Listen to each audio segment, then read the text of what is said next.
Hello, Feral friends. Welcome back to Feral. I'm your host, Savannah Montana, and today we are going to talk about something that's been highly requested by me. It's been in the DMs. You guys keep asking. You want the details. You want the answers.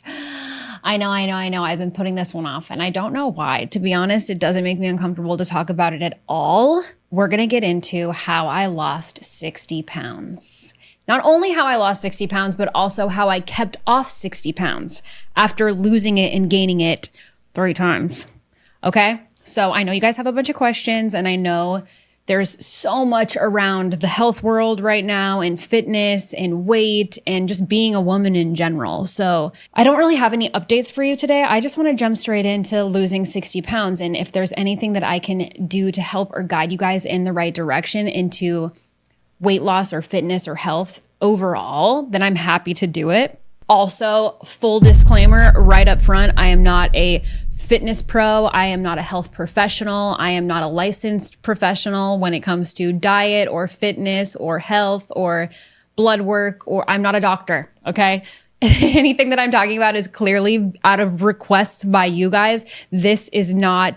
I'm not giving advice on any panel of where I have some fancy piece of paper that says you have to listen to me or you should listen to me. Okay, this is clearly just my experience that I'm sharing with you guys because you asked me to. Okay, so without further ado, let's get into talking about losing 60 pounds. Let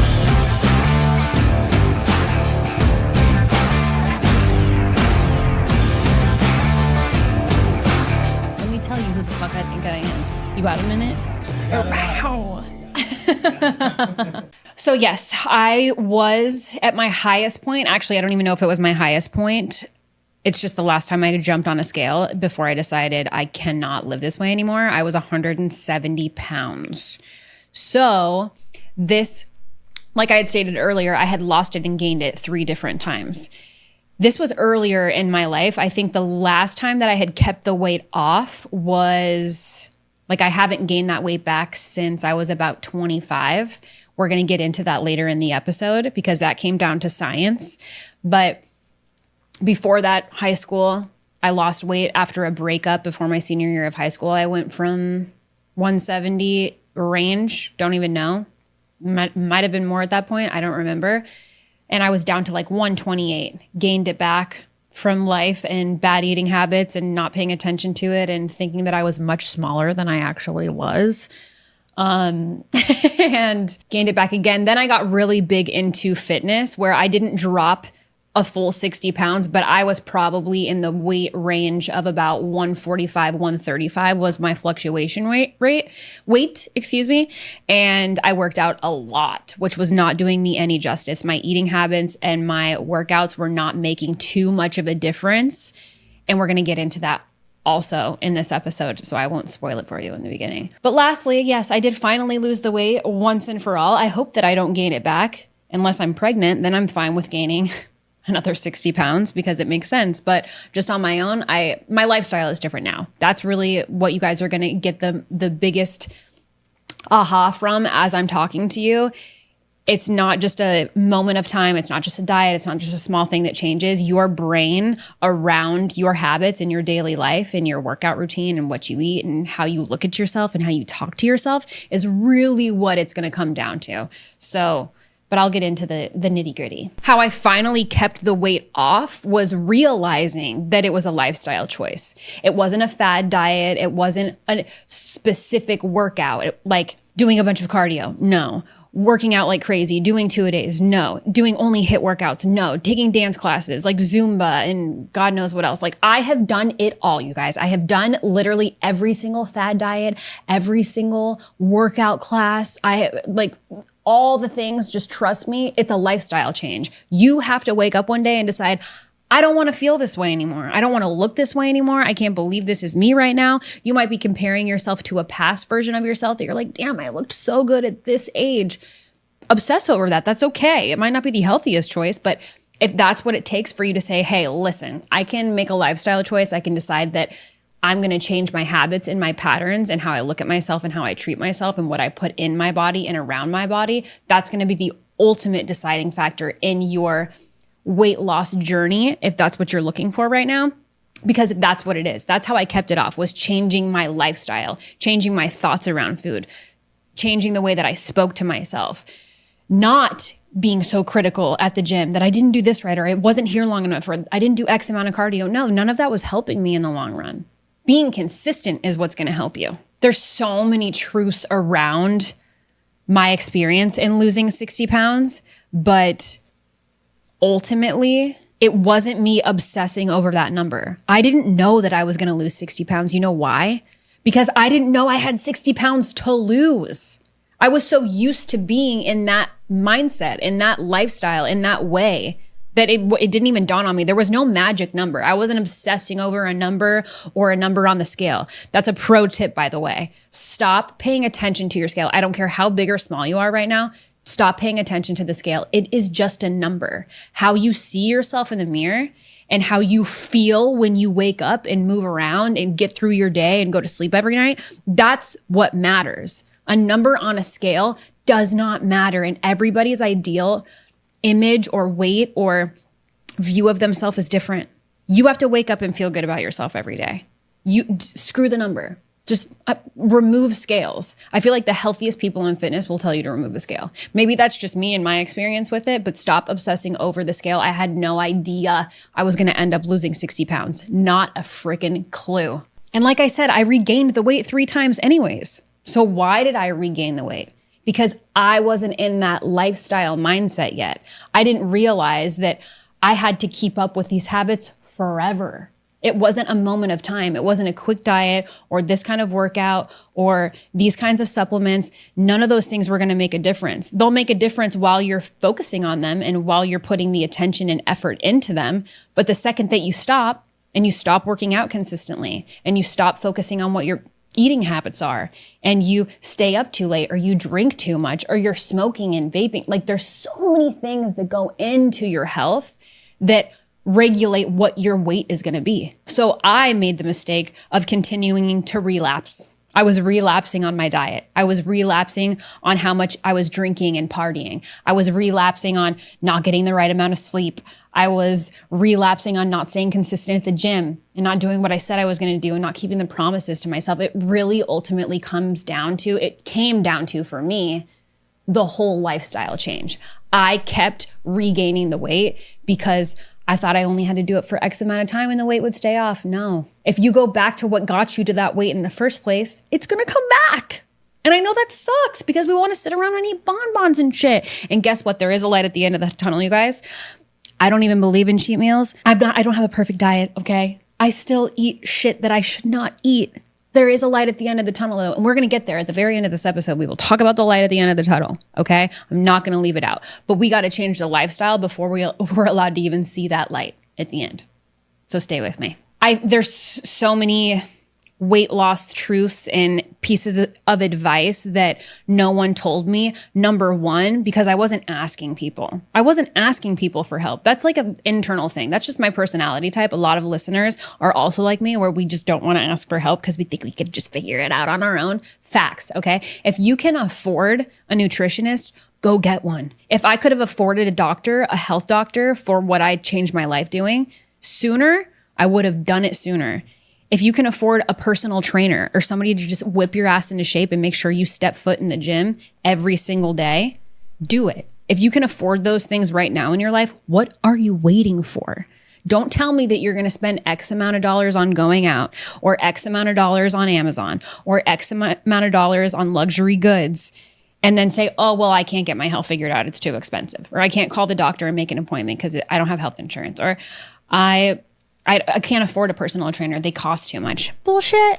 Go look at your spending habits right now. And if you can afford somebody to help you, value your health, because guess what? If you're not healthy, you die sooner. And if you die sooner, you can't wear the luxury goods and you can't buy the shit on Amazon and you can't eat out every weekend. Okay? We got to keep you alive first. Your health should be the most important thing in your life. So if you can afford help when I couldn't, go get help. Go spend the money on it. It's so freaking worth it. I promise you. And then on the flip side, if you're in your early 20s and a broke ass bitch like I was at the time, then definitely keep listening to this episode, because all of the free hacks and all of the mental change and the lifestyle choices are in this episode.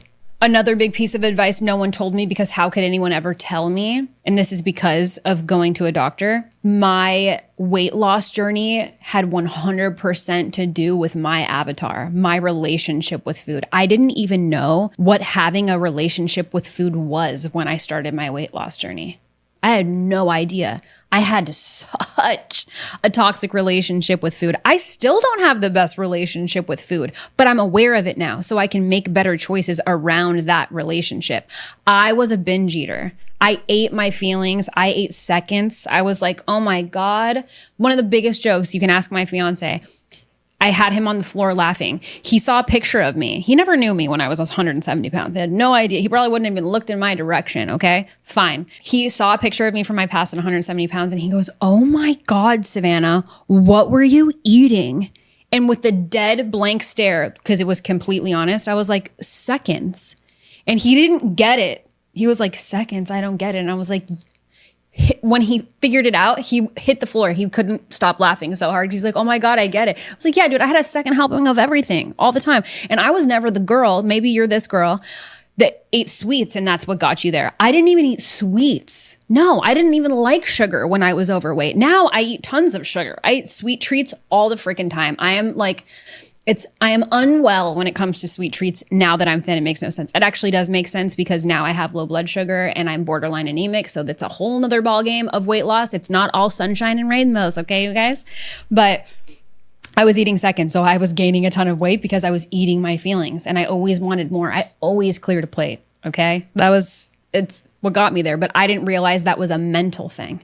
No one told me that my relationship with food was, one, a relationship, and two, it was mental. That would have been graded by snow because I was like, oh man, maybe if I would have known that sooner, I would have gotten my mind right and stopped obsessing over what I looked like or the things I was doing in the gym, or there's some fast fix for this. No, there's not. I think I lost the 60 pounds without becoming miserable because, like I said earlier, I wasn't obsessed with a number. I didn't even know that there was 60 pounds on me to cut off. So because I wasn't obsessed with the outcome, I didn't allow it to get in my head so much. This is hard. I'm like going back in time for you guys because it feels like light years ago and it was really only 5 years ago. Crazy, right? My biggest swift kick in the ass was my relationship with Will because he watched me be so miserable and in so much pain all the time that he was like, Savannah, I don't even care. I will pay for the doctor bill. Find a doctor that you like and go get your health situated because I don't even want to sleep next to you at night. I'm burping all the time. I'm sick all the time. Literally anything I would ingest and put into my body, I would burp it up. I would throw up. I would get super inflamed. Like seriously, I could eat something, gluten or dairy. I would blow up like a balloon. I would look like I was 3 months pregnant if I ate something I wasn't allowed to have. Like the health issues became astronomical. It was insane. So thank God for him because he was like, get out of here. Go fix yourself because I can't even, I don't even want to go to dinner with you at this point because I would go through so much pain if I ingested borderline anything, even salad, huge salad fiend. Then and now, couldn't eat salad without burping up lettuce. What the hell? But before we get into that, let's begin the last time I lost it, okay? So the last time I lost it, I was 22 or 23. It's when I was working below deck on motor yachts. And I decided this is so unhealthy and way too aggressive, but it's the truth. I was flipping through a magazine at work one day and I lived below deck on the yacht that I was working on. So basically all of my time was spent there, even if I wasn't working. I think we had Tuesdays off or something like that. And I was flipping through a magazine and I was looking at all these supermodels. And I think this is not like a big memory, but I want to say like Kendall Jenner was in the magazine that I was looking at amongst many other beautiful models. But I remember thinking, me and her are the same age. Why does she look like that and I don't? There's no reason that I can't look like that. There's no reason that I couldn't be in a magazine looking just this way. You know what I mean? Toxic to look at myself and be like, oh, I should be a supermodel. Like, oh, why am I not this thin? No, for a plethora of reasons, actually. But it was really profound, and I meant it in my head when I said that to myself. I was like, this is ridiculous. Like, I'm so heavy and I'm so uncomfortable and I'm so unhappy with my body. So I took it really far and I went on a juice cleanse. Not a normal juice cleanse, not like a 3 to 5 day you can do at Savannah juice cleanse. No, I did 30 days. I did a 30-day juice cleanse. Highly advise against, don't ever do that. It's the worst thing you could ever do. And it's actually not healthy or good for you in any sense. I couldn't work out on a juice cleanse because you have no energy. You're basically malnourished. Like, you get what you can get out of vegetables and fruits, blended up and juiced, and that's it. Literally, I think all I ate the entire time was I could do a half a cup of almonds, which is about a handful of raw almonds from Whole Foods. So what I did, I went in, there was a juicer on the yacht that I worked on. So I went to the grocery store and I bought tons and tons of vegetables and fruits. And I basically built this whole menu of raw juices for myself so that I could make them on board. I would literally have to be around everybody at lunchtime and everybody's eating below deck. And I'm like, I'm going to take a nap. Literally, I think I slept and took a nap during my lunch break every single day for 30 days because I was so tired. I had no energy. Crazy. Did the whole juice cleanse thing. It was a success. My goal was 20 pounds in 30 days. I lost 16 pounds in 30 days. I think within the first week of eating food again, I gained probably 3 to 4 pounds because that's just water weight in general. So that was expected. But yeah, my goal was 20 pounds and I lost 16. So that was the kickoff to my weight loss journey, because obviously going without food for 30 days, you're like, I don't ever want to do that again. So let me just not gain 60 pounds or 30 pounds or 15 pounds or whatever it is, the pounds that you're looking at. I just didn't want to do that again. So I didn't, which is where my identity shift probably began. It was definitely subconscious because I was not that self-aware or that into my whole fitness or weight loss journey at this point. I was determined to lose weight. There was no number, there was no nothing. But I think from going through such a harsh beginning to the weight loss journey is what made me realize that it is a lifestyle change. I can't go back to the way that I was, because then I'm going to look and feel like the way that I was before, right? Those are the habits that make a person look and feel the way that I looked and felt. So in order to not do that again, I can't go back to that lifestyle. I can't go back to that way of thinking. I can't have a relationship with food like that anymore. I can't be inconsistent and then consistent at the gym, because that's going to perpetuate what I do and how I look and how I feel and how I show up for myself. All very important things. So highly advise against, please don't do a 30-day juice cleanse. Don't be a nut job like me. Maybe also the most iconic thing I've ever done in my life. Just kidding. That's a joke, please. But if you're serious about losing weight and changing your health, go into it knowing that that old version of you is never coming back. She's never coming back. He or she is gone. They're dead to me. You're going to remember them and you're going to have love for that past version of you, because that past version of you is about to teach you everything that you're going to step into the new version of yourself with. Okay. So you give them some kudos, because you wouldn't be able to learn all that you're about to learn in your health journey if it wasn't for hitting your level of rock bottom on the other side. And true fact for the ladies, I don't even have kids. I don't even have that excuse. Okay. A lot of our listeners have children. So you guys actually probably have an excuse for gaining weight. Even if you don't, and you've never had kids and you've gained weight that you don't want and it's just excess and you are ready to get rid of it, that's okay. I didn't even have that excuse, okay? I was just eating whatever I wanted and whenever I wanted. But I also had something fighting against me, which is why my workouts didn't do so well. And don't fall into the fads, the fad diets, okay? Let me go through each one that I've done. I've done vegan, I've done vegetarian, I've done pescatarian. I did 75 hard and I chose pescatarian for 75 hard. I actually loved a pescatarian diet. I felt amazing on it, especially working out twice a day and drinking the gallon of water, which was brutal. If you guys don't know what 75 hard is, look it up if it's something that you're interested in. It's a mental toughness challenge, but it's all very physical and involved. And you read and you take a picture and you drink a gallon of water, you change your diet, you work out twice a day, once indoors, once outdoors. 10 pages of a self-development book. I don't remember, that might be it. But if you're interested in using that as a kickstart to your weight loss and your lifestyle journey, I highly recommend it.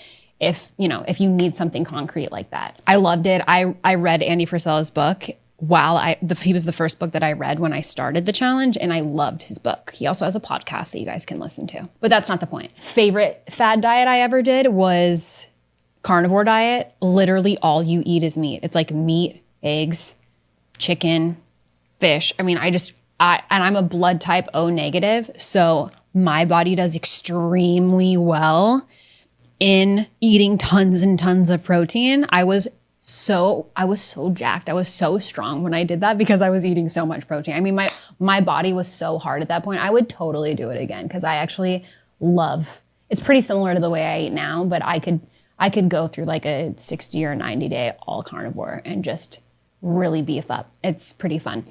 Also, a great book to read, Eat Your Blood Type, for those of you who know what your blood type is. And if you don't, go figure it out and buy that book, because eating for your blood type did wonders for me, and being able to go all carnivore and really focus on what my body benefited from based off of my blood type.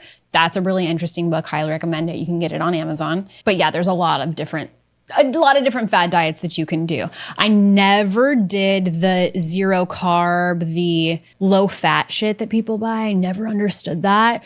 I love fat. I cook my food in butter every single day I eat butter. I have even put butter in my coffee as a fat, to add fat, or MCT oil. Add that to your coffee every morning. I eat a lot of fat, tons of fat. And I cannot stand that doctors shove down people's throats, low cholesterol, your cholesterol level's too high. I'm like, at the healthiest points in the time of human history, people's cholesterol was way higher, and they keep making it lower.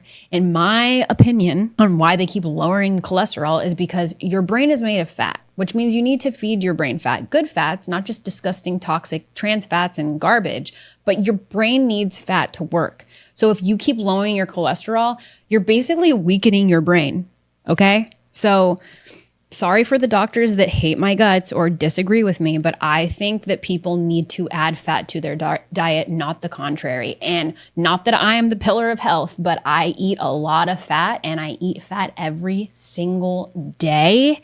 And I cook my vegetables and my meats in it, and I've never felt better. And I don't even know what my cholesterol levels are, like to a T, but I know that I have good cholesterol and it's better than my bad cholesterol. And I think that on my heart chart, doing pretty good, which we're going to get into blood work in this episode too, guys, because it's so important. If you're not going based off of real information, you're going to be totally lost in the wind. Okay, so back to skinny for summer.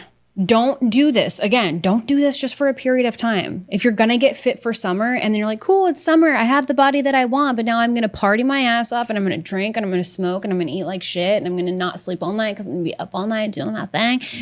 It's all going to come back, okay? And it's going to come back faster than it did before, because your body already knows what it can do. It has, just like you have muscle memory, you have fat memory too. And I could be making that up, but when I gained the weight back the second time, the third time, it came on way faster. And then you're creating visceral fat, which is like hard fat that takes even longer to get rid of, which you really don't want to do, because if you just did all that hard work to lose the weight in the first place, don't pack it on quicker, because then it's going to be even harder to get off again. So don't do the like hot girl summer vibes. You're going to be a hot girl all year round, okay, babe? All year round. It doesn't just have to be summer. You're going to look hot in your winter clothes. You're going to look hot in your spring dress. You're going to look hot in your bathing suit in the summer. It's going to be fantastic, okay? But I don't like the hot girl summer trend. Okay, bitch, you're hot all the time. Let's go. I would go as far to say that the maintenance of it all is generally more difficult or challenging for people, at least it was for me, than the actual weight loss part. Because you can go on your stint and you can crush it and you can lose that weight. It's the maintaining it. That's the lifestyle change. That's the mindset shift, where you go, okay, I look how I want now, but I'm tempted to do this, or I'm tempted to do that, or I don't want to wake up this morning. I don't want to get out of bed and go to the gym. You know, it's the maintenance, it's the boring, mundane shit that keeping it can make it more difficult and challenging for people, because you already feel and look great. And some people don't notice a pound or two come on. Some people don't notice 5 to 10 pounds come on. And that's a real thing. I'm really short. So if I gain 5 pounds, I'm like, oh oh my God, it's happening again. No, seriously, it's like a trauma response, which I'm actually okay with. But I would venture to say for most, the maintenance is more of a mental head game than the physical weight loss itself. Because most people don't actually fail on diets. They fail in the lifestyle that they choose to return to after the diet has ended. You have to fall in love with your new life, your new personality, your new goals, your new fitness strengths and goals, and what you're eating and how you're eating it and when you're eating it. I'm a little less structured when it comes to shit like that, I'll be honest with you. I'm not like, oh, today is Sunday and I get a cheat meal. No, I know that I ate good the last 4 days. If I want something sweet or something that I know isn't ideal for me, I'm going to just have it. I know that I can do that. I've been doing this long enough though. And if I go down a stint of bad eating, for my birthday, for instance, my birthday, April, I ate whatever I wanted all week. And I was like, it's my birthday. I'm at the Boca Raton. I'm going to do my thing. I got ice cream every day. I got dessert with every meal. I ate whatever I wanted actually, but also what in retrospect, here we go. Whatever I wanted still consisted of, I got a beef sandwich by the pool. I didn't eat the bun. I just ate what was in the actual sandwich, which was like peppers, onions, Swiss cheese, and red meat. Cool. I had that with a salad, not with French fries. So it's like, it becomes a lifestyle thing. Did I have ice cream after? You bet your sweet ass I had ice cream after, but I didn't feel that bad about it, as bad as I would have had I eaten the bun and gotten French fries instead, or croutons in my salad. It's like little things like that. And it's easy once you start to do it regularly and it becomes repetitive, because you realize what makes you feel like shit. And why would you eat something that makes you feel like shit? You wouldn't do that, right? You used to do that, but that was the old you. For me, that was the old Savannah. This Savannah doesn't eat like that anymore. Yeah, I love the croutons, but I know they have gluten in them and they're gonna screw me up. Not worth it. I don't wanna feel like crap, and I don't wanna bloat in my bathing suit by the pool in this cute bikini. No, I don't. So it's little things like that, because you're changing your brain. You're literally changing the neural pathways of how your mind thinks about that thing. For me, it was food. And it sounds scary and it sounds intense right now, the way that I'm explaining it, because maybe you're not there yet. Maybe you've already begun your weight loss journey and you're just jumping into this episode and you're like, oh, bitch, I totally get it. I'm in the same boat. This is like, it's real, it's true, it happens, but it does get easier. As long as you keep your promises to yourself and you keep pushing forward, it does become your lifestyle. It becomes the way your brain works. And it's not as frightening as I might be making it seem right now, or other people that you've listened to or watched on the internet make it seem. You will adapt. If you want anything bad enough, you will make it happen. Facts. In any area of life, it doesn't have to be fitness, it doesn't have to be health, it doesn't have to be weight, it could be literally anything. If you want to, you will. And if you don't want to, you won't. And the only person you have to blame for yourself is you. So instead of blaming ourselves for something bad happening, let's take credit for something good happening, because we kept our promise to ourselves. Yeah? Okay, let's go. All in all, losing weight is easy in comparison to keeping it off, right? You don't need another diet or another fad to do this. You need standards, and you need realistic standards that you can uphold yourself to. The only reason you will keep regaining the same weight is because you'll continue to go back to the old version of yourself. And you have to make a conscious decision not to do that anymore. That's the first step. Okay, let's get into all the crazy details. The food, the fitness, the eating, the supplements, all of it, all of the juice. Eating habits, protein. I will scream protein at you until I'm blue in the face. All right. I don't care if you're trying to gain weight or if you're trying to lose weight. This episode is about losing weight, but whichever bucket you're in, always eat protein. How much do you weigh right now? If you're 120 pounds and if you're fit, if you're trying to lose weight, if you're trying to stay the same, if you're whatever you're trying to do, you should still be eating your body weight in protein. What does that mean? That means if you're 120 pounds, you need to eat 120 grams of protein a day. Is that hard? Oh my gosh, there's something in my eye, sorry. So many of my friends struggle and have come to me and they're like, Savannah, how do you do it? How do you do it? How do you do it? I don't do it every day. I try to do it every day, but that's the goal. Push towards the goal. It's really not as hard as we make it. You know why? Because there's so many hacks. Let's get into the hacks, okay? 120 grams of protein a day. Cool. Your main 3 meals should all have protein in them, right? Breakfast, eggs, dude. I eat 4 eggs a day. And if not even cooked, if you can stomach it, because you're a bad bitch, and if you can't, that's okay. We have other ways. I will literally crack an egg into a cup and swallow it. Like, boom, done. Got my protein intake if I'm trying to get my numbers up. Or if you're like, Savannah, you're insane. That's disgusting. Make a freaking smoothie or a protein shake and add eggs into it. I know they say, like I said, I'm not a doctor and I'm not a health pro. You can't eat raw eggs. Well, I do all the time. Consistently, I eat raw eggs, actually. So I'm doing all right. You guys think you're like, yeah, you're crazy, bitch. Yes, I am. Okay. But I can also get my protein in a day. And there's other ways to do it. Also, sweet treats. Love this. Love this hack. My favorite. It's probably my favorite hack. Muffins. People are like, oh, muffins for breakfast. Muffins are cake. Okay, you guys, I think I've said this on other podcasts. Muffins are just cake. And I love cake. Okay. So when I make my blueberry muffins in the morning, well, I don't make them every morning. This is like random. If I'm going to eat sweet treats throughout the day, I know myself no matter what. So I add protein powder to my muffin mix. I also add 1 cup of Greek yogurt. Full fat, by the way, guys. That's 0%, no fat, calorie, blah, blah, blah. No, full fat, baby. We're giving it full fat.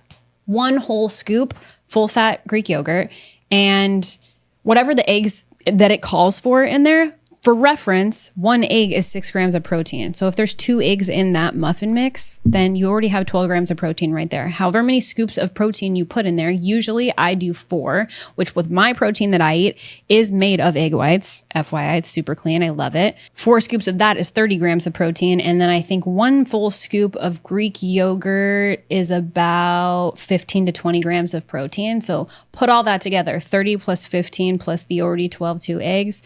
Then you're between like 50 and 60 grams of protein inside that entire pan of muffin mix, right? Which would make 12 muffins. So divided by 12, pause. Doing math in my brain is not my strong suit. I'm just going to go with 60 here. So 60 divided by 12. That's 5 grams of protein per muffin. So when you slide into your kitchen and you're like, oh, I want something sweet, don't reach for the chocolate bar in your cupboard. I have a candy cabinet. Full disclaimer. Yes, I do. No, I don't go to my candy cabinet. I eat my freshly made muffins off of the counter. And while I'm getting my sweet treat and tricking my beautiful mind, I'm also gaining 5 extra grams of protein in my diet, baby. Yes. That's how easy we can make it, but we make it so hard. We're like, oh my God, I have to eat 120 grams of grilled chicken today. No, you don't, you dummy. We don't have to do that. There's all sorts of freaking ways. Also protein bars. If you like candy bars, so many brands make literally it tastes like a candy bar and it's a protein bar. I don't know that those are the healthiest for you. I find that there is a lot of chemicals and stuff like that. But if that's your route, that's your route. You'll get past the chemical thing once you start reading labels. Also, since we're on the topic, don't buy shit at the grocery store and keep it in your house if you know you can't contain yourself. Like me, I have a candy cabinet. I know I can control myself. I have a full-blown candy cabinet. Chocolate, candy, literally any kind of candy you can think of. It's insane. It's disgusting, actually. I'm probably unwell. But I also know that I won't walk over to that cabinet when I know I can't do it. Can't do it. Can't walk over to the cabinet, you know? If you can't control yourself, don't buy things for your house that you know that you're going to eat. Also, don't grocery shop when you're hungry. That's something I had to learn. If I grocery shop when I'm hungry, I buy everything I want. I buy cookies. I buy ice cream. I'm like, oh my gosh, I'm so hungry and all this looks so good. Life hack, here we go again. If you're walking through Whole Foods or Publix or Albertsons or whatever grocery store you go to. I love Joseph's Market in Boca. Shout out Joseph's Market. It's my favorite place to shop for food. Why do I keep saying cut that out, please? Sorry. Most of grocery stores today, even Fresh Market, I think, they have a hot bar. So if I'm hungry when I'm going grocery shopping, I'll swing by the hot bar and I'll get a piece of grilled chicken, or some of the places literally make grilled chicken tenders instead of fried chicken tenders. And I'll eat 1 or 2 of those as I'm walking through the grocery store. And all of a sudden, I don't know if this is like my PTSD from being unhealthy, but unhealthy food then repulses me because I'm full. And I'm like, why am I even here? I don't even have the energy to grocery shop now. All of a sudden, I just am like, bleh. So it's a great hack because if you know you're hungry and you walk into the grocery store, go make yourself unhungry and then walk through and go get all of your groceries because you'll make better choices when you're not hungry. My hunger sharks are constantly swimming and they're aggressive. They're aggressive little sharks. And I make really, really poor decisions when I'm hangry. Okay. So take it from me and use the hack. Just use it. This is life-changing shit, you guys. And apparently this mascara that's in my eye is also life-changing because I can't see anything. Okay, let's get back to it. I know a lot of people will advise against this and they say that it's not healthy to read labels. Please read labels. For me, I didn't realize how toxic our food was and how unhealthy America wants to keep us as humans until I started reading labels. One, they literally add gluten to everything, even in places that gluten doesn't belong. Our water is tampered with, so there's tons of toxins in them already, so you have to be careful. I know that sucks for people who live in Florida because my homies in Montana, you can drink the water. You can drink tap water all day long. It's beautiful, it's crisp, it's fresh, it's from a well. Amazing. In Florida, you can't do that. It's all chemicals. You're not drinking tap water in the state of Florida. I don't care where you are. It's just not going to happen. Then on the flip side, we have the water bottle issue. Well, we're drinking all of our water through plastic bottles. Oh, it just doesn't end, does it? No. So you got to get real smart. You got to get a glass water filter. Even then, the filters are usually plastic, so we just can't get away from this shit. But it will save you a fortune in water bottles. I like glass if you're going to drink water bottles, glass or aluminum. But stay away from the plastics, you guys. That's just a pro tip in life, okay? Also, stay out of the middle aisles of a grocery store where all the boxed, fun, toxic shit is that we're like, oh, well, we can do it today.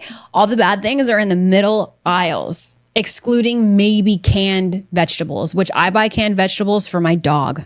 That's what he eats. He eats raw meat and canned vegetables. My cat and my dog eat like kings. The kings that they are. Shout out to Creed and Manolo. I'm a freaking obsessed with them. Oh my God, I wish they were here right now. I love my pets. Okay, anyway, moving on. Yeah, stay out of the middle aisles as much as you can. Also, when you're buying bread, don't buy bread in the aisles in the middle of the grocery store. Why? Because once you read the label, you'll say, oh my God, there's 47 ingredients in bread. There shouldn't be, okay? There should be like 4 or 5 ingredients in bread. Walk your sweet ass over to the bakery where your bread is not going to last as long because yes, it's baked fresh with real ingredients. There's about 4 or 5 ingredients in your bread and it's going to go stale in about 5 to 6 days. Suck it up, eat the bread or don't. I don't care. But stop buying the bread in the aisle that lasts you 3 months. Bread should not last 3 months. Nothing should last 3 months. The only thing that should last more than 3 months is eggs. I don't even think eggs last that long anymore. Maybe grocery store eggs. Yeah, I don't know if real ones do. And if you have local farmers who you can get raw products from, like raw yogurt, raw milk, raw cream, raw eggs, do it. I love my local farmer. She's the goat. She's the greatest of all time. Also, raw goat milk. When I started drinking goat milk over regular dairy, I could introduce dairy back into my life. That is a fact. That is a true statement. I'm just saying, try goat milk, even if you're lactose intolerant like me. I have figured out my relationship with milk. Also, obviously can't really drink it cold, but I steam it in the morning, raw milk or goat milk in my coffee every single day, and I can have it. So maybe I'm not as lactose intolerant as the doctors say because I'm figuring it out, okay? I'm talking way too much about food at this point, you guys, but it's like a really big topic in weight gain, right? Eat foods that stabilize your hunger. Adding oatmeal if you can have oats or gluten-free oats if you're gluten-free. Highly recommend. Your body breaks them down slower, which makes you fuller longer, which makes you less hungry over time. So that's a great way to incorporate foods that will stabilize your hunger. Portion awareness is huge, especially when you're going out to eat. And I know that this is going to sound like a crazy hack, but you guys are either going to fall in love with it or you're going to hate me for it. When they bring your food out at the restaurant and they plate it and you're like, wow, this looks amazing. Everybody goes, you know this is real. Everyone goes, oh my gosh, this is so much food. We live in America. We already know the portions are huge here, okay? You go over to Italy and they're like, slice of pie. side of pasta. Like they eat like normal people. Great. The portions here in America are huge, but that we love that because you know what we're going to do now? When they bring out this massive plate of food that looks delicious, you're going to say, hey, can I get a to-go container? And the server's going to go, yeah, absolutely. Is everything okay? Yeah, no, everything's fine. I just need a to-go container in a bag. Cut everything on that plate in half. Put it in your to-go containers in your bag, place it next to you, and go about your meal with your friends or your family just like anybody else. And your brain looks at that plate like, I still cleared the plate. If you're like me and you grew up and your family said, you have to clear your plate because there's children in Africa who are starving. Guilty as charged. Also, please stop telling your children that. That might have been what led to my obesity, okay? That might have helped me gain way more weight than I had planned on. No offense to my family. I love you so much, but I'm not telling my children that, okay? So if you are, no, we're not doing that anymore. Please. But you're tricking your mind. You're still clearing the plate, but what was originally on the plate is a much smaller portion now. And pro tip, you have the other half to eat tomorrow for lunch or for dinner. And no, you're not midnight snacking. Another pro tip, stop eating after 8 o'clock. Just do yourself a favor. Don't eat after 8. It's not going to help you. If you have digestive issues like I do and you cannot break food down like a normal person, definitely don't eat after 8 o'clock. Eat your dinner as early as you possibly can. And when you're eating more protein, you stay fuller longer. So always, always, always, like I've been saying, eat more protein. Always eat more protein. I always eat more protein. That's my rule of thumb. Again, not a doctor, not a coach, not a competitor. Just that's what's worked for me in my weight loss journey. High protein, high fat, high veggie, low carb. I still eat carbs. I don't do a lot of rice. I don't do a lot of pasta. I don't do a lot of potatoes. I just don't anymore. And I used to. And I feel so much better now that I don't. Another thing about potatoes are a nightshade vegetable. So are peppers, so are tomatoes. So sometimes nightshade vegetables, people like me, don't get along with nightshade vegetables so much. They can also crystallize around your joints, which causes a lot of problems. Something like gout in older people. So mashed potatoes were my favorite thing in the world.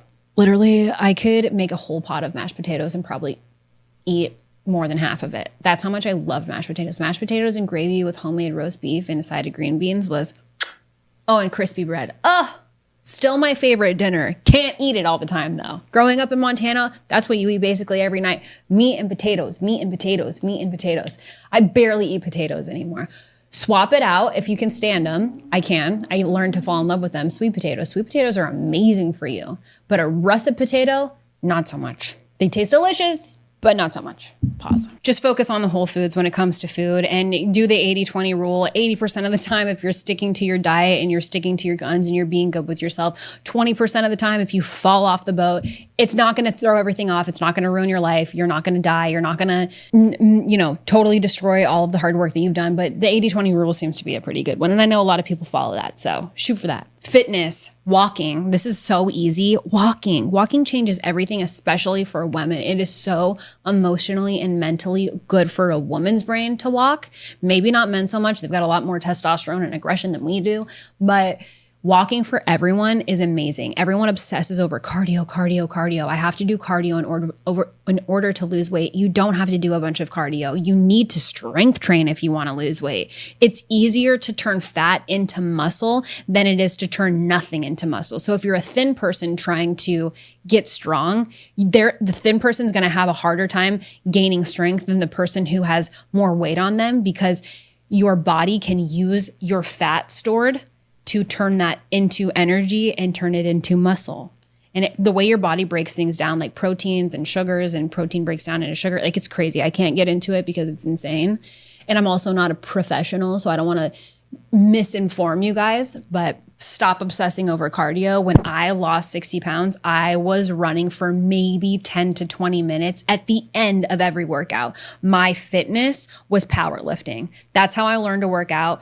When I was in high school, that's what served me all through my fitness journey and my weight loss and all of those things. Always stick to strength over anything else.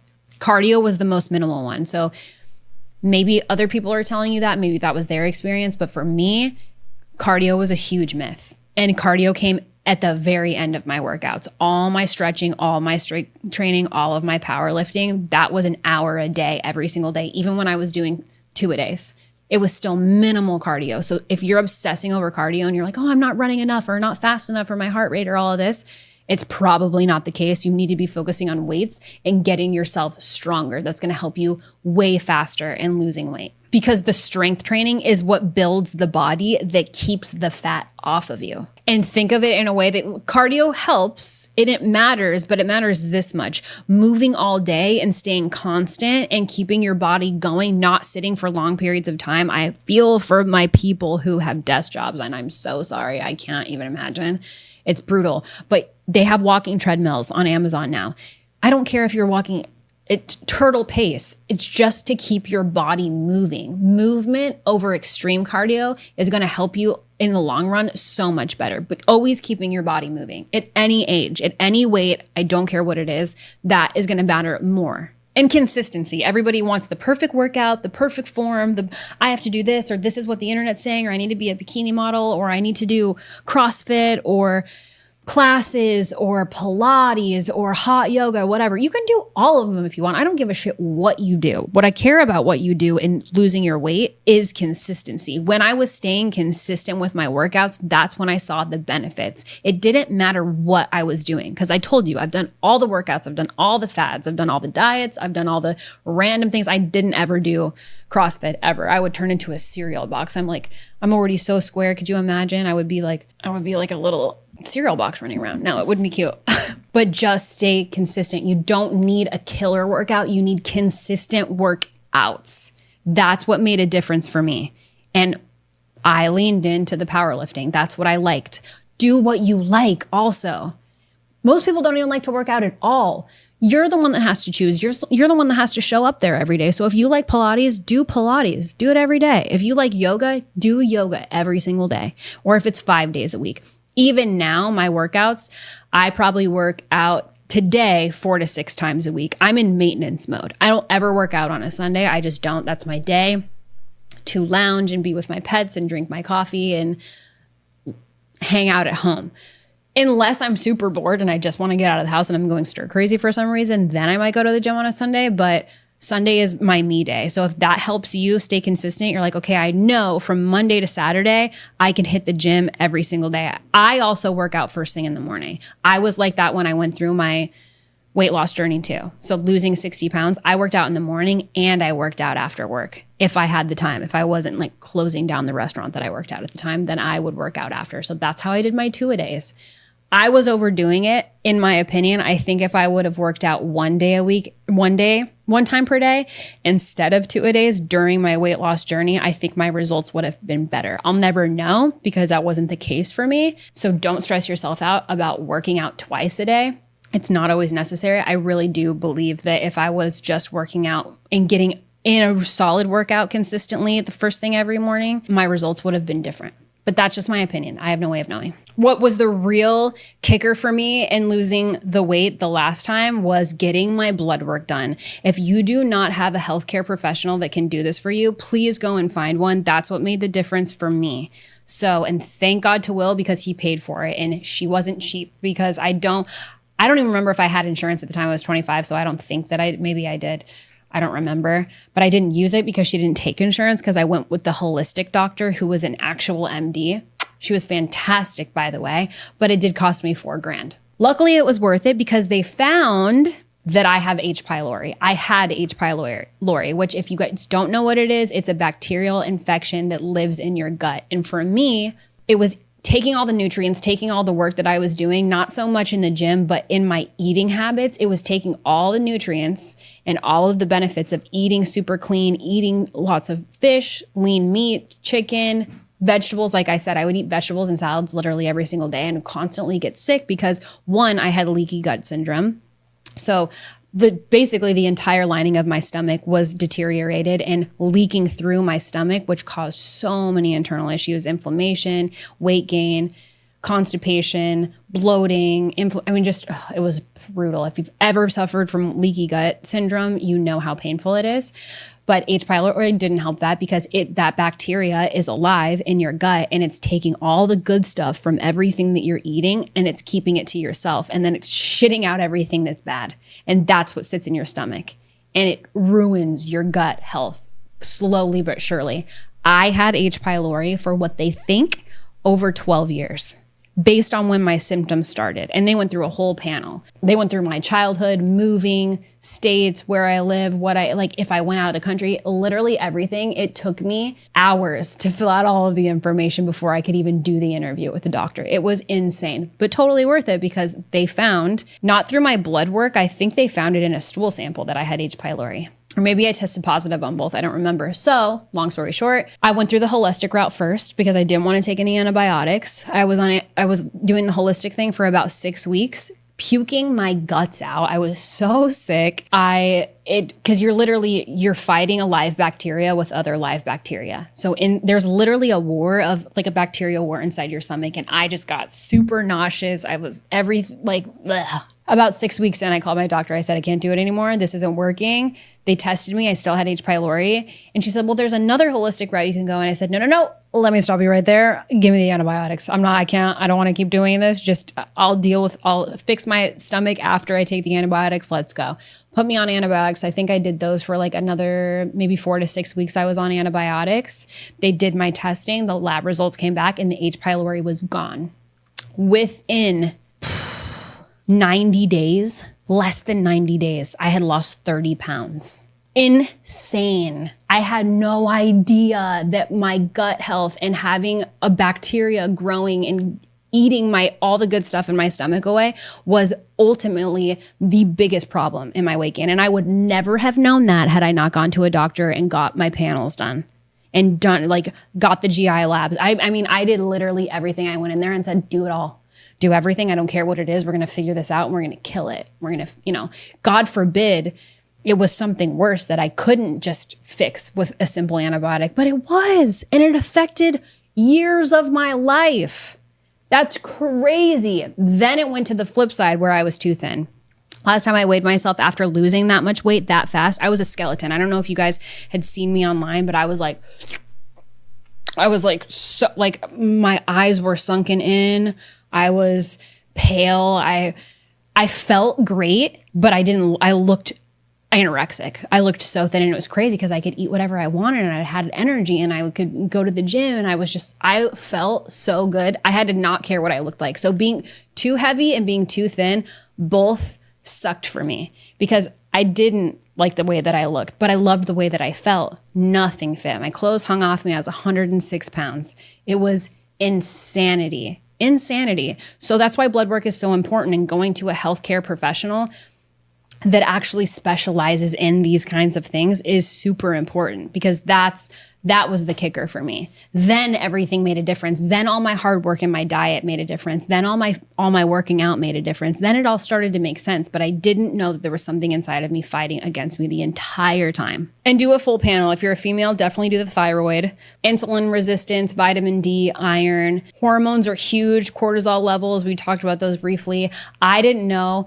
And this was recently, fast forward, this is probably a year ago, I had my hormones checked and my testosterone was super depleted. So they put me on a testosterone cream. Then I went and got my labs redone. They said, Savannah, your testosterone is even lower than it was before we put you on testosterone supplements. Great. Like, you tired? You stressed? What's going on? I said, yeah, a little bit of both.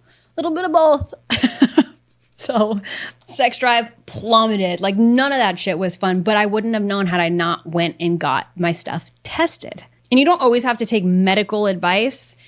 Just so you guys know, when they take your blood work, most doctors, they're comparing your blood to the sickest people in the world. Not in the world, in the country, Americans. Your blood work is compared to the sickest Americans. So when you do get your blood work back, again, probably going to get shot down for saying this, but compare it, use an AI tool and run your blood work through it. This could be terrible advice, but after you've seen it compared to what the doctor has given you, whoever you go to, then compare it to an athlete. the top athletes in America and then see what your blood work is, especially if you're super into fitness and you're like, I'm doing all the things and I'm in crazy shape and I just want to really tweak. That's kind of the point where I got to. And then look at your blood levels, because if you're comparing yourself to the sickest person, how great can they really be? And that's what they do. So compare yourself to the healthiest person and then optimize your levels in your supplements and your peptides and your eating habits and your workout routine to someone who's actually healthy, not someone who's sick. That's crazy to me, but it's the truth. So yes, as you guys know, I am pro supplements. I am pro peptides. They're fantastic. I love them. I've done so many. I've tried so many new things. I have done hormone because of the testosterone. What is one for females specifically? DIM 200, amazing for brain fog. AOD is another great supplement. NAD plus, insane, and not just for your body and overall health, but also for your skin. I swear, when I went through you can take NAD basically 5 days a week forever if you want, because your body, it's just so good. I haven't taken NAD for a long time, but I swear it got rid of wrinkles on my face. As you guys see all of my wrinkles right now, maybe I need to start taking NAD again. Testosterone, did I already say that? Pregnenolone. Pregnenolone and DIM combined, which is just a capsule that I take every single night before I go to bed. Game changer in my periods. I would get really sick, like PCOS, endometriosis kind of sick. Very, very sick. Also another supplement to take for that. If you have crazy period cramps and like heavy flow, get really sick. I can't leave the bathroom for like the first 24 to 48 hours if I have a period on my left side because of ovarian cysts.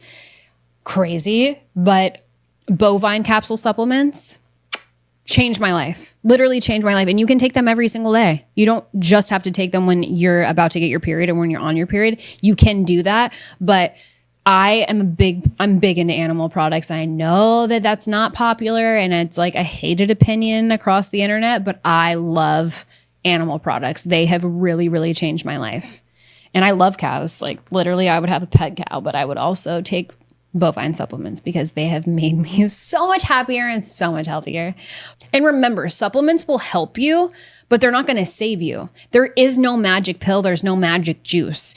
These are all supplemental. They're supplementing what you're already doing for your health, i.e. working out and watching what you eat and keeping a clean diet and eating whole foods and your mind, being outside, your coffee intake, your alcohol intake. Oh my gosh, this is a big one. Guys, we're never going to get through this episode in a fast way. I'm so sorry. I have so much information and I'm cutting out like half of it just to keep it slim for you. No pun intended. Drinking was huge. I haven't had a sip of alcohol since 2023. That's bananas, first of all, and not to say that I never would again. I don't know if I would ever drink again. I don't ever think about it. I just haven't drank in a very long time.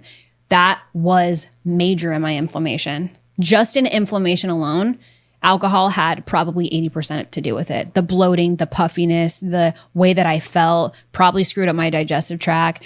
It can ruin your esophagus. Like there's so many downfalls to alcohol. And I know it's becoming a cool thing now not to drink alcohol. But when I stopped drinking, it wasn't. It was not the cool thing to do. Everybody was out partying every weekend. And I was like, water bottle, homie, let's go. No, but it's really not that bad. It's not. But for your health, drinking is really bad. I was never a smoker.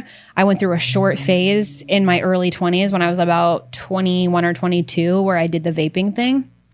And I get bored really, really fast. As you guys know, I have a very short attention span. So that dropped quickly. Never was a smoker of cigarettes, weed, nothing like that. So those things probably don't help either. I wouldn't know personally, but if you're really focused on losing weight and getting ahead of your health, removing as much of that stuff as you can or doing natural alternatives instead, highly recommend. It can even be something as basic as coffee. I cut out coffee for a year and 3 months. No caffeine, no coffee, and I was addicted to it. I was drinking like 3 or 4 double shots of iced espresso a day. Disgusting. That's so unhealthy. Oh my God. And I loved coffee and spicy food because I thought it would help me digest and not get hungry. And like I use it as a weight loss tool. Don't do that. Does it help in some way? Sure. But when you're using it as like your only way, no. I was still overweight when I was doing that. Okay, you guys? There's so many tips and tricks and there's so much bullshit that people lie about when it comes to health and fitness and dieting and weight loss, and it makes me hurt for you guys. But I did it all willy-nilly for years. So a lot of trial and error. Okay. And I'm quickly realizing that I cannot give it all to you in one episode. So I'm sorry in advance. Basics to always keep on hand when it comes to supplements though: magnesium, protein powder, some form of protein, or you can go straight eggs like a real homie. Always have eggs in your house, actually. What am I saying? Creatine, electrolytes, a fiber supplement, especially if you have poor digestive health like I do. Side note, I drink a digestive tea every single night before I go to bed. If I don't drink that digestive tea, I will not go to the bathroom the next day. I get to poop one time a day, and it's first thing in the morning right after I have my coffee. Unless I don't drink my digestive tea, then I don't get to poop that day. And then I'm backed up, and then it throws off my whole schedule. I even travel with this tea. I'm not even kidding you guys. Like, that's how serious I am about it. Also, feel free to drop as many questions as you want in the comments below on any clip that you see or the full episode or whatever it is that you need, because I realize I'm probably missing so much and I have so much more information that I can give you. So please leave your comments and your questions in the section below, because I want to get to all them as much as I can. Peptides and GLP-1s, I'm just going to briefly touch on it because I'm not a doctor or a scientist. I obviously love peptides. I have said that already a million times in this episode. But in the GLP-1s, I have experienced GLP-1s. I think that they're good if you need them. They work as much as you do. So don't think that there's like a magic trick. I know everybody's going nuts about GLP-1s right now. My experience was not as drastic as some. I've never done Ozempic. I don't even think Ozempic is a GLP-1. I don't know if it is, but I know it's a popular one. I only know the negative effects of Ozempic. That's why I've never taken it. But when it comes to Ozempic face, like people's faces who look like skeletons, their skin turning really pale and gray.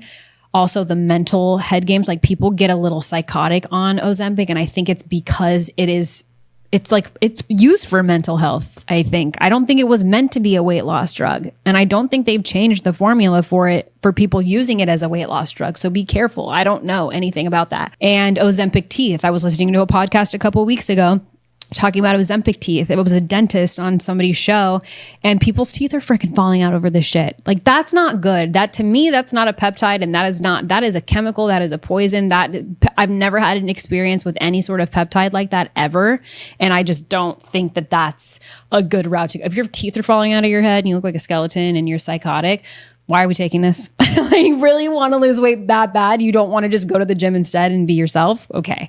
Then we need therapy at this point. Okay. But yeah, I don't know enough about the Ozempic thing, but in my experience, GLP-1s work if you do the work. So if you want to try that route, highly recommend it. If you're not willing to do the work and use it as a supplement to help you in whatever your goals are, it's probably not going to make that much of a difference. And I know that they are very expensive. If you're going to spend the money on any peptide, whether it's a GLP-1, it's for hormones, it's for there's a plethora of skin like GHKCU. It's a copper peptide. I injected it last week. I've taken it before, but it was pre-made by a stack that I've never done before, and I wanted to try it. It's called the Glow Stack. I'm allergic to it. I can't have that. I literally instantly started itching. So unless I make the, I don't even know what you would call it, put it together myself, like you use the backwater and you actually get the peptide and you concoct it to be the right formula for your body, I can't take it. Because whatever they gave me, I'm definitely allergic to. So be careful. Like, it's not, you have to go through doctors to do stuff like that. 100%. So, but I specifically wanted to bring up the GLP-1 thing because I know people are going crazy for it right now. And I think that if you're not smart about it, you can hurt yourself. Especially if you're getting stuff from the internet and you don't have a doctor, that's scary. I would not advise for that. Go to people who you know. Like, know, and follow, okay? You be careful, be smart. There's no magic pill. There's no magic juice. There's no magic shot. If you're not doing the work for yourself, nothing is going to help. You can use supplements to supplement what you're already working towards, but there's not just a quick fix. In my experience, not anything that I have ever supplemented, not even a peptide, has been like, oh my God, I'm a brand new person. No. Zero. And if you're not doing the work behind it, what are you taking supplements for anyways? Because if you're not doing the work, you're just pissing away all the supplementing. It's got nothing to supplement for. Does that make sense? But on the positive side of that, if you are doing it, try the supplements, try the peptides, do whatever you want. If you want, like, do what you want, what you think is best for you, and put the work and the energy and the effort behind it to see that difference. You deserve that. Anybody can do that. You can change your mind literally today, but you got to change your lifestyle with those choices. Just some basic health tips that helped me that I swear by today. Walking outside, especially if it's after a meal. If you have a pet, take your dog for a walk. They love it. They love you. They want to spend time with you. That's an easy one. But walking, even if it's in your backyard or talking on the phone or listening to a podcast, walk around at least 10 minutes after a meal. You'll feel so much better after you do. Morning sunlight. That's my favorite. And when I don't do morning sunlight, I'm depressed. I am a sun child for sure. I'm a fire sign. I like the heat. I like the sun. I like bright. I'm a star. all the things. So morning sunlight is huge. If you can go outside in the morning before you go to work or before you start your day and have your cup of coffee outside with the sun, game changer. So much positive energy. It's revitalizing. It truly is. Hydrating before caffeine. That was a big one for me. I used to just straight go for my coffee first thing in the morning. And I never realized that, wow, as we sleep, we're dehydrating because we're going without water for so long. Then boom, we wake up first thing in the morning, right? Go to the kitchen, make a cup of coffee. Caffeine just dehydrates us even more. So that's not cool. Why are we doing that to our body? Now I have to have a full cup of water, 8 to 12 ounces of water, chug the thing before I'm allowed to have my coffee in the morning. It's such an easy hack too. It's like once you start doing it, you're like, okay, boom, water.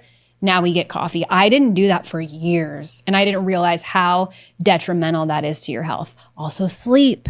You should be getting 6 to 8 hours of sleep a night. I don't care what you have to do to figure out how to do that. Sleep is going to save your life. It's going to prolong your life more than you can ever imagine, especially for males, not only women, but men need to sleep more. I know that sometimes guys think they're like, oh, sleep is for pussies. I have all the time and the energy and I can do it all.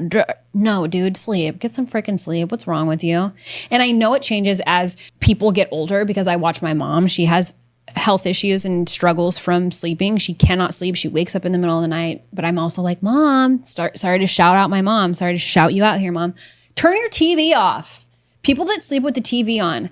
If you need the TV to sleep, to fall asleep, groovy, do that. But set a sleep timer. Your brain should not be listening to whatever is on your TV while you're trying to sleep. That's not restful. You're never going to hit REM sleep and you're not going to get high quality sleep to fuel and heal your body. That's what you're doing while you're sleeping. You're healing yourself, you know? So don't sleep with headphones in. Don't sleep next to your cell phone. Don't like this. I use this to track my sleep and I was so against getting one. I just got it for my birthday and I'm still weird about it because I'm sleeping with Bluetooth touching me. I don't like that. Maybe I'm a weirdo. You guys think, oh, what does this have to do with health and weight loss? It has everything to do with it. It really, really does. Because remember, you're changing your lifestyle, not just that one thing. And also, for those of you who don't know, sleep is a fat burner. You burn fat while you sleep. So you're like, oh, maybe I do need to get some more sleep. I'm going to burn this shit off while I'm snoozing. Yeah. And eat boring when discipline is low. Just eat boring. You're like, oh, I know I don't want to. Or this, and really, it's eating when you're not hungry. That was a huge thing for me. I realized when I really got into fitness that I wasn't eating enough. So I was like, I'm overweight. How can I not be eating enough? You're not eating enough. That's why your metabolism is slow. I had to force myself to eat 5 times a day to the point where I would set a timer. I had a timer go off on my phone. Eat this, eat this, eat this, eat it this time. And I was like organized about it. I had to force myself to eat more because I wasn't eating enough. I still don't eat enough now. Like I should be eating a lot more than I do. And I'd probably be in better shape if I did. I know that's crazy. You're like, how do I need to lose weight when I need to eat more? Because it's not that, it's what you're eating. A snack could be raspberries. Like a sweet treat could be raspberries. Breakfast could be eggs and Greek yogurt. Smoothie, protein shakes. Snacking, I love to snack. I'm a snacker. You have to change what you're snacking on. Brain food. And if you really like snacks, I love popcorn. You can't get the Orville Redenbacher movie theater popcorn extra. Like, no, come on, guys. You can't do that. But you can do regular popcorn and your taste buds will learn to change with you. Okay. There's seriously so much more I could say. I really just want to keep going. And I know that I can't because I don't want to keep you. But all in all, how did I lose 60 pounds? I lost 60 pounds by getting my blood work done, making sure I didn't have any diseases fighting against me. Cough, cough. I did. I started working out consistently. I started drinking more water all the time. I started using vitamins and supplements to supplement and help where my body was lacking. Why? Because I had the blood work behind it to look at the numbers to know what I needed. Checking hormones, checking your blood work, checking your levels, making sure that you're working. Like it sounds boring and mundane, but that's what it is. Dude, it's boring and mundane. But the results that you get by being boring and mundane with your health and your fitness give you your dream body. Give you what you want. Changing my lifestyle and changing my relationship with my food is probably the number one thing that I did to lose 60 pounds. But the reality of it, the most basic that I can go with losing 60 pounds was what I ate, my blood work, and working out.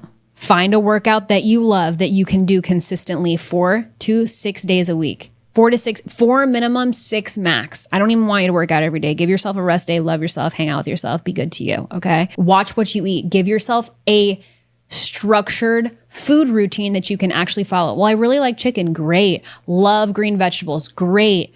Love rice. Okay, so not regular rice, do brown rice. Like give yourself a I don't even want to say diet. Because I don't like that word. It's been so misconstrued so many times. But feed yourself food that you actually like, that you know is good for you. And then don't beat yourself up when you have a cheat day, when you eat the cake, when you have the ice cream, or you can start buying healthier choices too. Like I like protein ice cream. You can also make it at home. I can't stop going off on a tangent. This is my whole life now, if you guys can't tell. It's literally my whole life now. I'm obsessed. I could talk about this for 17 episodes and never get bored. But yes, give yourself food that is realistic and healthy that you can actually stick to and you know that you're going to fall in love with it. And blood work. Did I not already say that? I probably did it 1,000 times. Go get your levels checked. Go see where your hormones are at. Go see where your levels are at. Go see what your blood work is telling you to do. And then start dabbling or get interested in supplements based on what your doctor tells you. A lot of those things can be fixed with basic vitamin supplements. Some of them can't. If you want to go the peptide route, go the peptide route. If you want to go the hormone route, go the hormone route. It's totally up to you, but don't do anything until you get your actual numbers checked. Okay? Because that's what I did. I have been, 110 pounds, 115 pounds for like 5 years. All right. So, and like basically my life is the same. Like it's a lifestyle change. It's mental. It is so much more mental than it is physical. If you didn't want to work out at all, literally, if you're like, I never want to work out and you just were strict with what you eat and doing the bare minimum fitness wise, you will shed pounds. You will shed pounds. If you never saw a gym and you ate at a calorie deficit, clean, lean, whole foods, you wouldn't recognize yourself in 90 days. You wouldn't even look the same in 6 months, let alone a year. Like watch weight. If you have excess weight that you want to get rid of, that is eat a calorie deficit and never see a gym, fine. If you want to do the bare minimum, I don't want you to do the bare minimum though, because you're better than that and you deserve it all. And you can do it faster if you want to and healthier and stronger. But that's how I lost 60 pounds. That was a lot. That was like a whole world of information. And in the simplest term, and not in an hour and a half of telling you guys this, all I did was power lift and eat salmon and chicken and filet with green vegetables and water and blood work. Whoops. Just ripped the tag out of my shoe. Sounds boring, sounds uninteresting. I'm going to rapid fire Q&A because I do want to get to some of your guys' questions based on this information and based on how you guys respond. Maybe I gave you all the information that you ever needed to know. Maybe I didn't, and I'll see it in the comments below. And I love getting your guys' DMs, but please throw it in the comment section more than DMing me. One, because I'm terrible at checking my own DMs. And two, other people want to hear what you have to say too. I'm way better in the comment section, I promise you, but so is everybody else. So it's okay to start the conversation. Don't be scared. What was the biggest thing keeping you overweight? My mindset, my emotions, my relationship with food, 1,000%. Did you count calories? No, I did not count calories. I know I actually watched my fiance go through a phase where he was weighing his food and counting his calories. And it was like he followed a calorie deficit intake like insanely to the brim, which you can do. You can weigh your food. You can count your calories. There's MyFitnessPal is an app you guys can download on your phone if you want to go to that extreme and lose weight fast. And you're more leaning towards the watch what I eat kind of vibe. Then work out like a maniac. Totally cool. It's totally your choice. But download MyFitnessPal, get a scale on Amazon to weigh your food. And then you have to import everything that you put in your mouth. It doesn't matter if it's a piece of gum. I'm not even kidding you. If you drink something other than water, you have to import it in MyFitnessPal and it'll tell you exactly what your calorie intake is every day based on your weight, how much weight you want to lose and what your goals are. Import everything and follow along. You can honestly, and this is bad to say, but it's the truth. You can eat at a calorie deficit and eat like shit and still lose weight. But I don't want you to do that because you're going to screw up your health and you're not going to be happy with your blood work. So always eat healthy, whole foods and clean. But no, I did not calorie count. Not my vibe. I'm not that responsible. Let's be real. Come on now. What diet worked best for me because of my blood work or because of my blood type? For me, the carnivore diet, but I would say my diet now. I eat high fat, high protein, and tons of green vegetables. Very basic. I don't ever feel bad when I have a cheat day. Literally yesterday, I went through the drive-thru at Chick-fil-A and I knew that I wanted a Coke float because I'm obsessed. And I was like, okay, I can either do the crispy chicken nuggets and no fries, or I can do grilled chicken and get the fries, but I can't do both. It's little things like that it's like, but still to me, that's a cheat meal. Why? Because I got a Coke float. I got vanilla ice cream with Coke. Bad for you. Bad for you. I didn't feel like crap afterwards.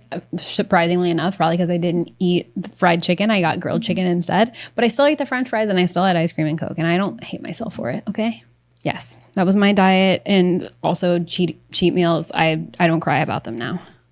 I'm pretty responsible. How many days a week did you work out when I was in the process of losing 60 pounds? 5 to 6 days a week. I don't think I ever wasn't there in a day. It was strongly 6 days a week, unless for some reason I had gone out and like not kept a promise to myself.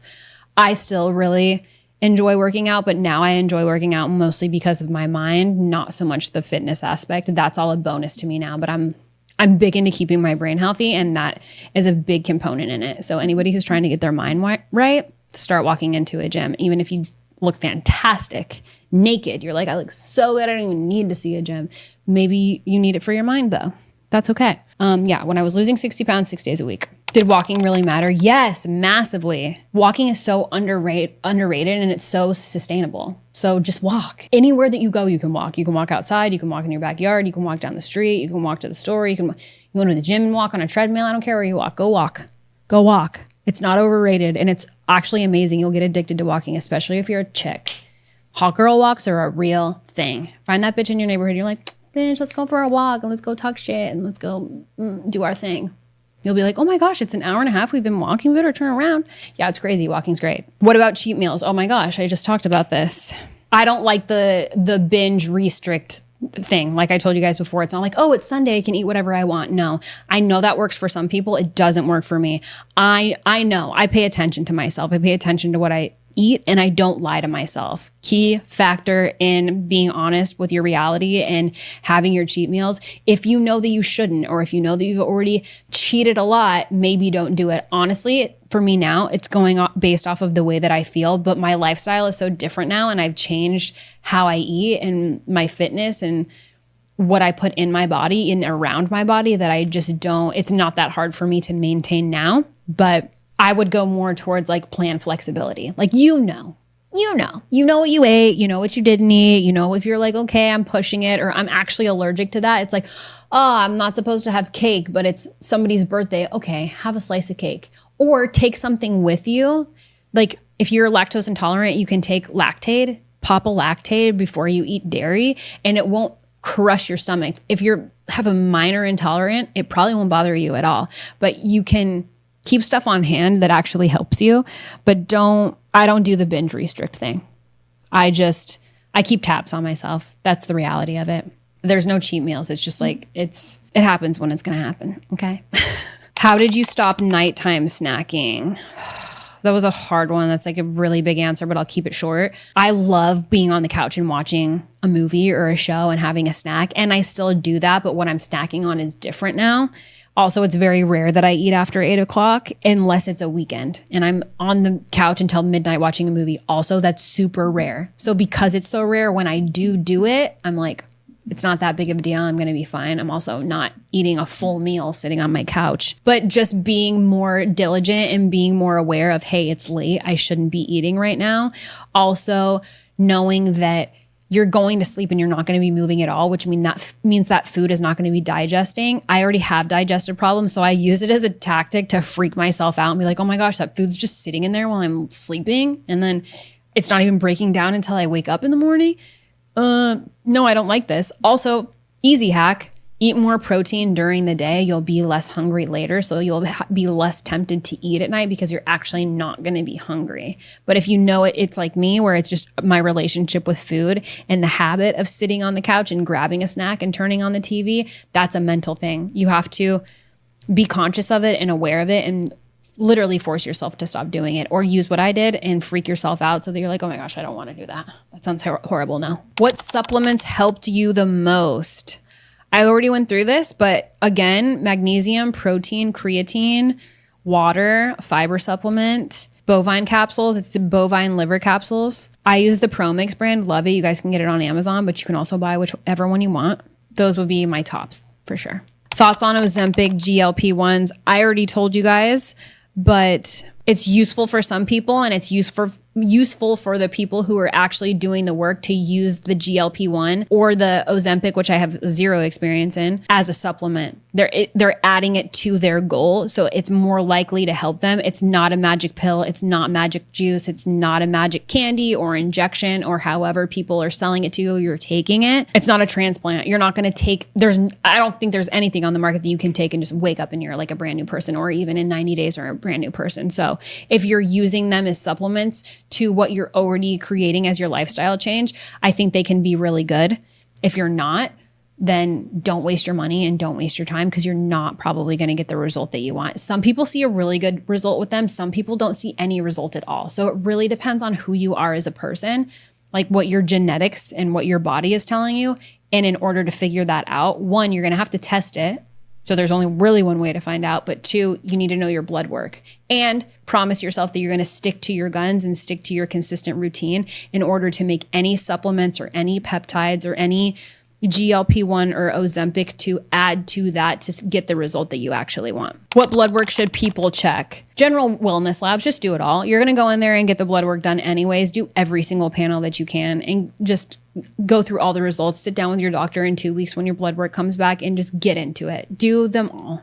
But general labs are definitely the biggest for overall wellness. I think that's like 17 panels or 20 something panels. I don't remember. It's been a long time. And now I get my blood work done twice a year, every 6 months. If you're tweaking things and you're adding and you're changing and you're like doing a whole lifestyle wellness thing, you're probably going to get used to getting your blood work done every 90 days, because they're going to be constantly checking, especially if you're adding in supplements or peptides or diet change or you have an allergy or anything like that. You get used to getting your blood work done. How long did it take to lose 60 pounds? A year, I would say, but also I wouldn't have lost the full 60. On average, I would lose about 30 pounds, and that would take anywhere from 6 months to a year. But when I lost all of the weight is when I got my blood work done and they found H. pylori in my gut. And that's what was fighting against me. Then I dropped weight in less than 90 days in a scary, scary way. Then I was too thin. I was unhealthy, but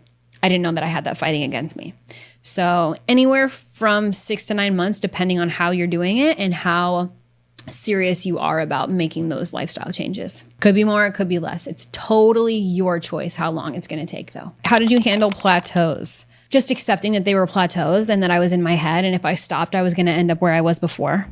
It's like, I don't want to go back there. That was my biggest thing. I don't want to be that again. I don't want to gain more weight. I don't want to feel that bad. I don't want to be sick all the time. Just remembering how bad I felt about myself, how bad I physically felt. That was just putting myself in a state of mind that I no longer lived in. That is what kept me through the boring, consistent mundane times of maintaining my health and my lifestyle change. Now it's easy. Now it's second nature. I don't even have to think about it. It's literally my lifestyle now. And you will get there too. As long as you want it bad enough, you can have it too. What's the hardest truth for you about weight loss? Easy. You cannot hate yourself into a better body. You can't do it. Ask me how I know. I tried. I was so down on myself, so much negative self-talk, so much hate talk to me. You're ugly, you're fat, you're not worthy of this, you don't deserve that, you look gross, you can't go out, stay home, this doesn't fit, that. You cannot hate yourself to a beautiful body. You have to love yourself to it. You have to love yourself through all the ups and the downs and the highs and the lows, and realize it's your own experience. It's yours. It's no one else's. It doesn't matter what anybody else has to say. It matters what you have to say. So how you talk to yourself, how you look in the mirror, how you treat yourself throughout this experience is going to directly depict the result that you get. You can't hate yourself to a better body. You have to love yourself to one. And you have to talk yourself up and pep yourself up and be nice to yourself. And when you do hear a negative thought or something bad come into your brain about yourself, flip it in reverse and say the complete opposite to yourself. You've got to love yourself through this process because it's not always a pretty one. It's uncomfortable being overweight. It's not fun. No, most people that I know don't enjoy being overweight. I didn't enjoy being overweight. I didn't enjoy being underweight either by any means. I stayed home more when I was ultra thin than the opposite. So love yourself to the healthy body that you want. Love yourself to the dream life, that lifestyle. You can do it. And it could be a different number for everybody. For me, it was 60. For some people, it could be 100. It could be 200. It could be 12. It could be 2. It could be any number that you want it to be. But just get into your head sooner rather than later that it's a lifestyle change. And you're going to, moving forward, treat yourself, feed yourself, spend time with yourself in a whole different way. Okay, that's it. I'm done. I could keep doing this, but I'm not going to keep doing this. Thank you guys for being a part of this episode. Thank you for requesting this episode. I hope that I got to most of your guys' questions. I didn't get to all of them, but I got to a lot of them.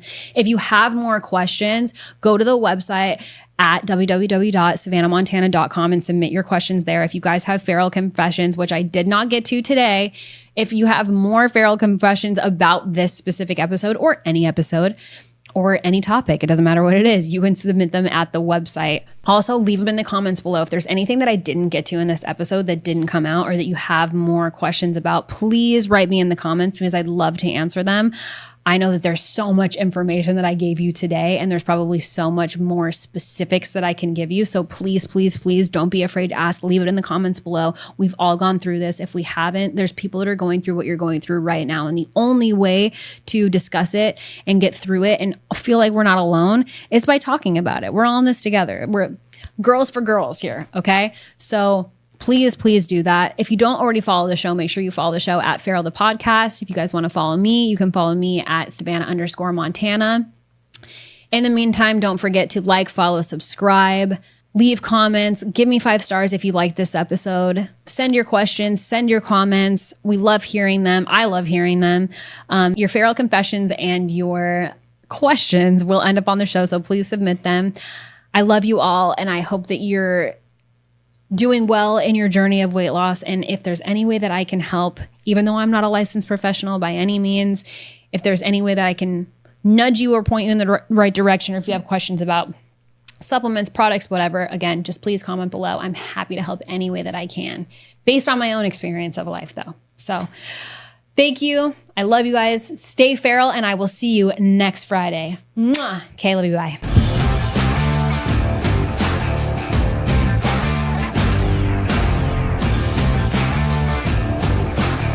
Tell you who the fuck I think I am. You got a minute?